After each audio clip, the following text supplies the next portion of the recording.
On a quiet morning in San Antonio, officers responded to an emergency call from a man claiming he was suicidal, armed, and losing control. What they didn't know was that the caller had set a trap. San Antonio 911, this is Liliana, D&E Police, Fire, EMS. Probably the police. I'm over here at apartments at Stone Oak, right by the golf course. I'm fixing to shoot myself.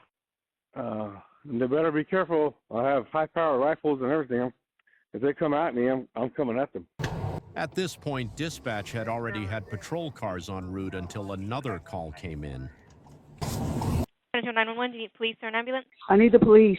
Emergency, hurry. My son has my gun and he's outside. He's shooting. It's at this point responding officers now realize they have an active shooter in progress and are preparing for the worst, although no one could predict what was going to happen next.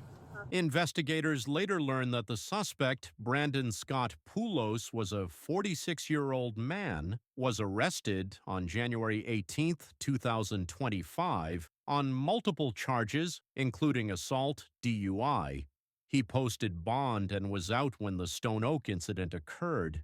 Poulos had ties to both Bexar County and Comal County, including prior suicide-in-progress calls and disturbances. But little did responding officers know this time would be completely different. Within seconds of arrival, the suspect opened fire, unleashing an ambush so violent that 7 officers were hit before they could even take cover. As the first team approaches, everything looks calm. Bodycam footage shows officers moving with caution.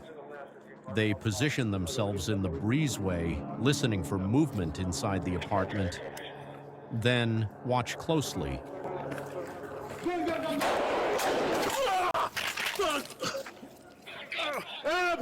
The moment an officer steps into view, the suspect attacks. The door cracks open just an inch, and instantly a burst of gunfire rings out. I'm hit! In seconds, multiple officers are hit. A third officer screams out that he's been shot. Chaos erupts. Officers scramble down the stairwell, dragging wounded partners by their vests, shielding them with ballistic plates, and returning fire where they can. 7 officers are hit, some in the arms, some in the legs. This became one of the worst mass injury law enforcement incidents in recent times for San Antonio's police department. Within minutes, patrol units flood the area, SWAT gears up, EMS stages nearby. The entire Stone Oak community goes into lockdown. Once the wounded are evacuated, officers focus on containment. I'm moving backwards.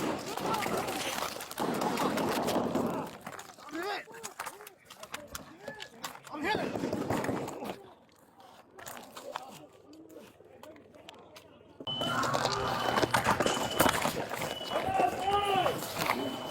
The suspect has barricaded himself inside the apartment, still armed with multiple firearms. SWAT arrives and takes over operations. Negotiators attempt communication with Poulos.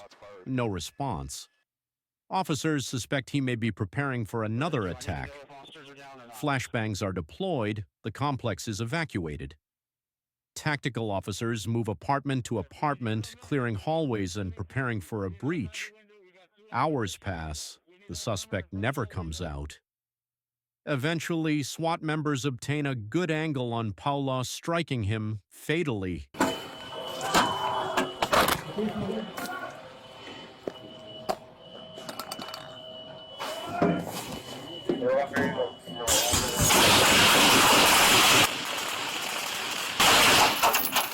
Allowing the firefight to come to an end.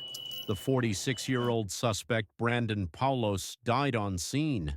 Incredibly, despite the scale of the attack, the injured officers were extracted and transported to a local hospital in stable condition. A total of 7 officers sustained non-life-threatening injuries. The apartment where Poulos lived was riddled with bullet holes.